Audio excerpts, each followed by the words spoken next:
until that happens. Yeah.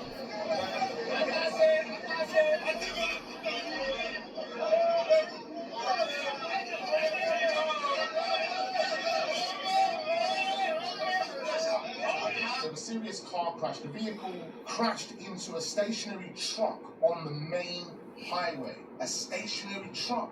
The collision was so bad, it took the life of two of Joshua's close confidants, his friends. Two friends have been identified as Sinagami and Latif Ayodele. As we know, this is off the back of Anthony Joshua having a massive fight. We call it a big fight. He broke the jaw of Jake Paul in 2 places.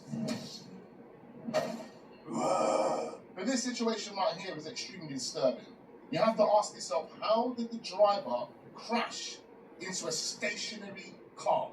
What was going on? This is what we know about the serious car crash in Nigeria involving Anthony Joshua, because there's a lot of noise and a lot of rumours and a lot of people jumping to conclusions. But the facts coming out are tragic and they deserve to be heard properly. Here's where things stand. Reports from Nigeria say Joshua was a passenger in an SUV travelling on the Lagos to Ibadan expressway, and the vehicle was involved in a major collision with a stationary truck. Joshua survived the crash and was taken to hospital with what's been described as minor injuries, and we're told he's in a stable condition. But 2 people who were in the vehicle with him, believed to be close friends and long-term members of his inner circle, have sadly lost their lives at the scene. These weren't random passengers, these were people who had been around him for years. People who travelled with him, worked with him, lived in that tight bubble that surrounds elite athletes. And that's what makes this even more devastating for everyone connected to him. Another passenger was reportedly injured and taken to hospital, and local authorities say investigations into the cause of the crash are ongoing, with early suggestions pointing to a possible loss of control during an overtaking manoeuvre. But nothing's been officially confirmed yet. Nigerian officials and public figures have already reached out with messages of support to Joshua and condolences to the families of those who died. And tributes are now beginning to pour in from across the boxing world as the scale of this tragedy sinks in. Right now, the key thing to understand is Joshua is alive, he's recovering, but 2 people very close to him are gone. And this is going to hit him and his team incredibly hard. As more verified details are released, I'll keep following this story through. But for now, that's the clearest picture we have of what happened and who's been affected. Let me know your thoughts below, and please keep speculation respectful until the full investigation is complete. Right now, there's 2 people that have lost their lives. Right now, there's 2 people that have lost their lives. And it's a sad situation. My condolences to the family of those 2 guys. I think Anthony Joshua seems okay, but we're going to dive in now and we're going to find out more. Let's check it out. New photos of Anthony Joshua's wrecked car show how he came within inches of death after a crash in Nigeria. The heavyweight British boxing champion was travelling in a Lexus Jeep when it smashed into a stationary truck shortly after 11 a.m. 2 of the 5 people involved in the crash tragically lost their lives, but Joshua survived with just minor injuries and was taken to a local hospital. A friend of the star said that he's okay, but badly shaken up. Anthony Joshua was sitting on the right-hand side of the car. So he was sitting on the right-hand side of the car. I mean, that looks like the left-hand side to me if you're in the car. So he's on the left-hand side. He was pulled out of the left-hand side. So he was on the left-hand side of the car. So 4 people in the car, but it mentions a 5th person being injured. I can only assume that would have been maybe the driver in the stationary truck, right? His friends were sitting on the left-hand side, and that took the impact. Anthony Joshua, the driver, survived, and his 2 closest friends on the left-hand side of the car both passed away.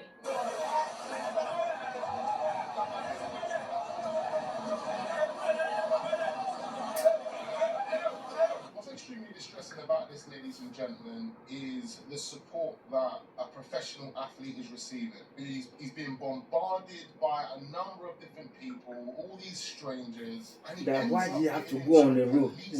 Like no ambulance, no nothing. Anthony Joshua's accident in Lagos, Nigeria should act as a reminder for Africans in the diaspora to stop fantasizing about Africa.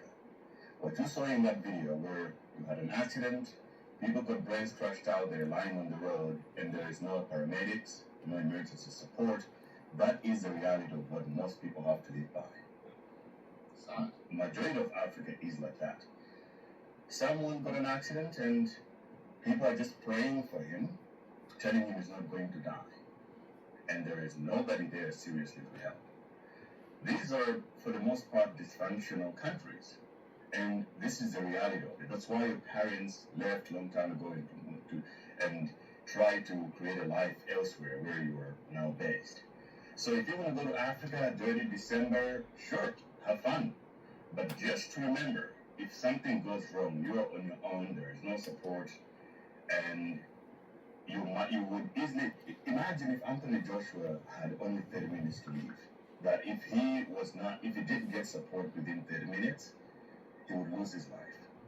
Well, would probably lose him by now because you saw in that video there was nothing. It's just the guy's traumatized and people just got cell phones outside in his face and just screaming and making making a lot of noise.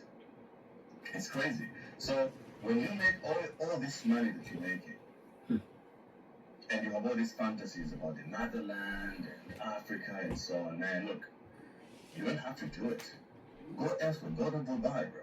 Go somewhere else where you'll be safe, you'll be taken care of, and if something goes wrong, there's actually systems at work to protect you. And No.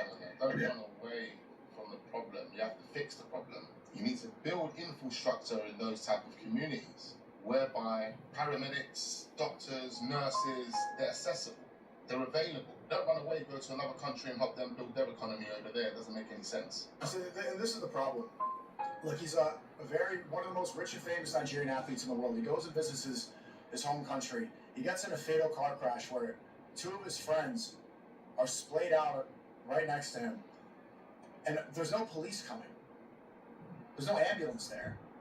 Not only there's no help, he's struggling to get out of the car. Like nobody's getting a gurney, or you call a stretcher. Nobody's out there. They take out their fucking phones and they start recording him. You know what? His countryman, right? No, he's clear. He's in agony, and this is one of the lowest moments of his life. And they just start filming and recording him. And I know Speed just started his Africa tour right now. I like to stream today. I watched that stream. He's in Angola. But this is the reality of a lot of these third world countries. It's very similar to Haiti. I've been going to Haiti every year for Christmas my whole life, and it looks like Nigeria is very similar. It's just, and see, a lot of people will blame this on, like, there's a lot of circumstances you can blame this phenomenon on, but I completely understand if that's real, why Anthony Joshua saying he doesn't want to go back. It's incredible that people look at where humanity's going to. This is not even a social media dominant place, Nigeria. I bet not even 20% of people even have smartphones, and those 20% still decided to go and film this thing. So you want to tell me that a big boxing champion like Anthony Joshua was in a motor vehicle accident in Nigeria? Two of his friends died, and he was injured because he was in the back of the car, and that's what saved his life. But in the big 232 million people in Nigeria, in that big country, you want to tell me that you couldn't find an ambulance to bring them on to hospital? What the?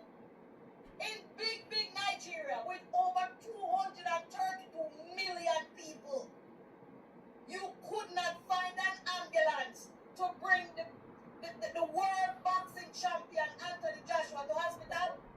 What the fluke? Listen to me, people, man. You must do better. Nigerians, you got to do better. Now, as you can imagine, there's a number of people online sharing their opinions, sharing conspiracies. We're going to dive into a few of those videos, but I need you guys to comment down below and let me know exactly what you're thinking right about now. Ever since the reports came out about Anthony Joshua being involved in that deadly accident this morning on a Nigerian highway, a lot of people have a lot of concern about the cause of the accident and the timing of it as well.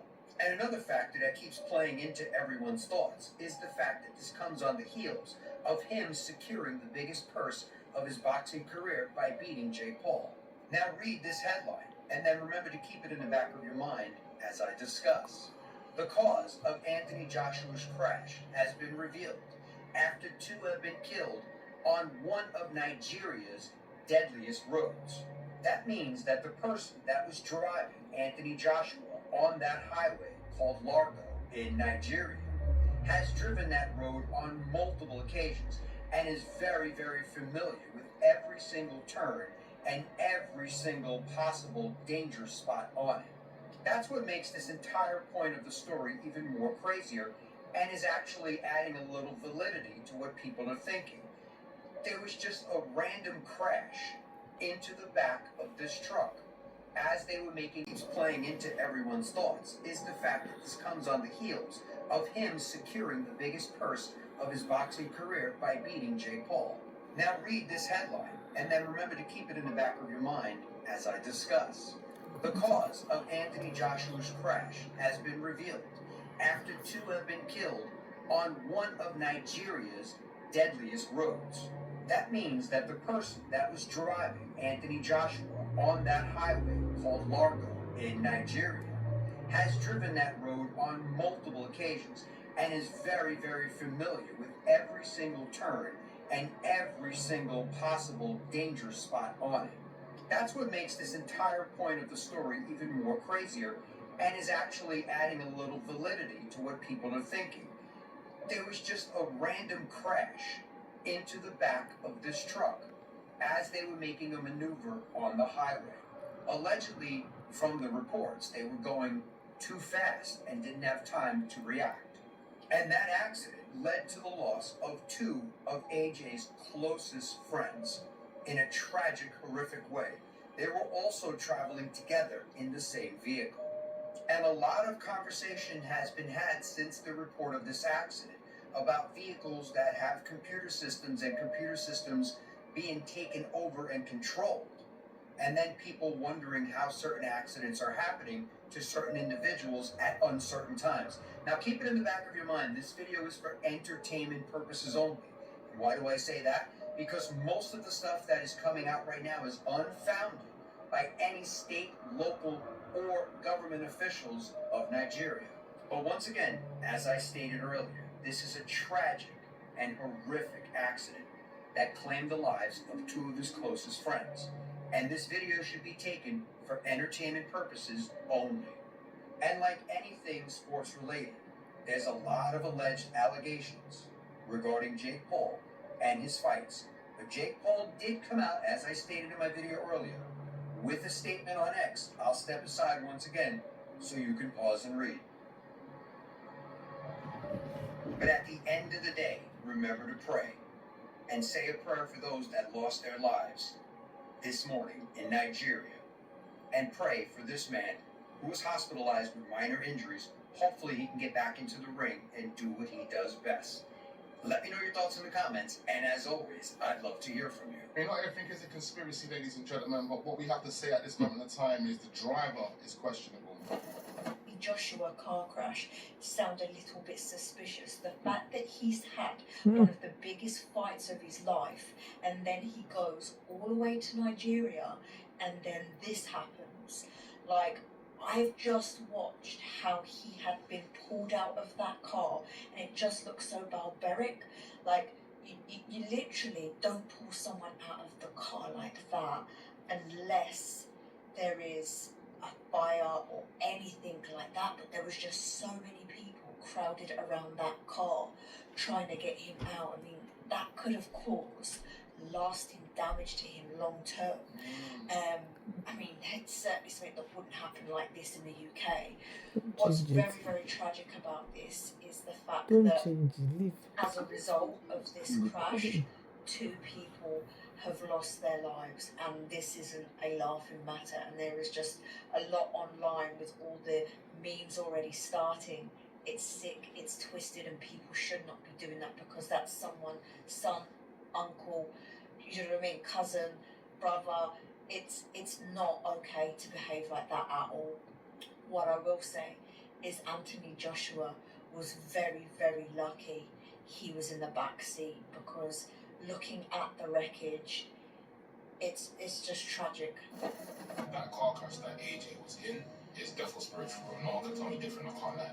No one can tell me different. You mean to tell me 2 days ago, or a couple days ago, Anthony Joshua was celebrating a big ass fight he had against Jake Paul? Yeah, bro was going viral all over the internet, yeah?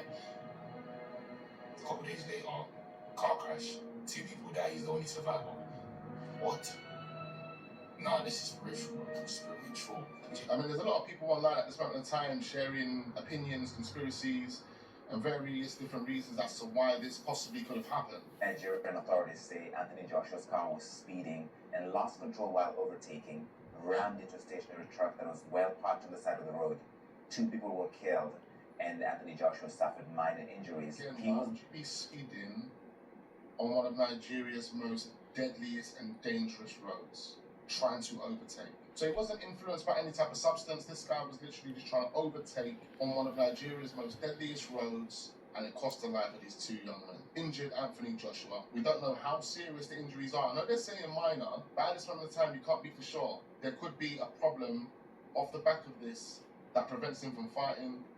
We don't know. We don't know. There's so many people that have their suspicions. As we've already heard, people believe this is a spiritual attack. There's some other type of sacrifice that could have taken place here. I mean, this is not my opinion. This is me just sharing what other people are saying online, ladies and gentlemen. One person says no shirt, no pants in the back seat, and you don't find this suspicious? Question marks. He's got shorts on, isn't he, bro? And it's hot out there, you know what I'm saying? People will jump on anything to make a conspiracy out of it. I think this is a sad situation gone wrong, and it's cost the life of 2 people.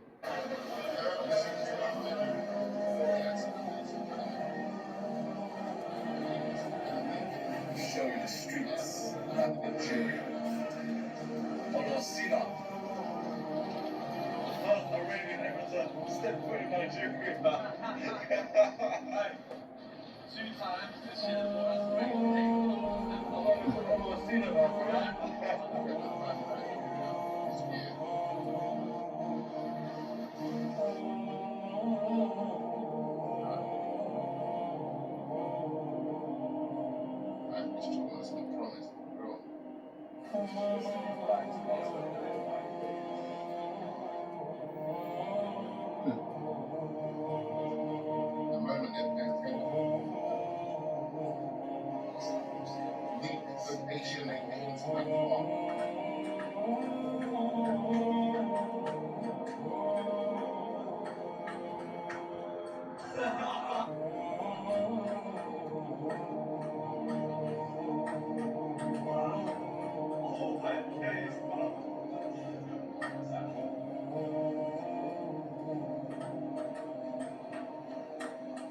So that's what we have so far, ladies and gentlemen. All the verified information that we do know. As we can imagine, people are going to be out there sharing opinions, talking about conspiracies, but the real reality behind it is that it was just an unfortunate sad situation. The guy was trying to overtake, and he crashed into a stationary truck. Condolences to the 2 guys that lost their lives. Glad to hear Anthony only come out with minor injuries, but it's sad to see the state of Nigeria and how that whole situation was managed. Of course, if there are any more updates, any verified updates, we will be back again, ladies and gentlemen. We probably will be reacting to some of the conspiracies behind this situation as well, so don't go anywhere.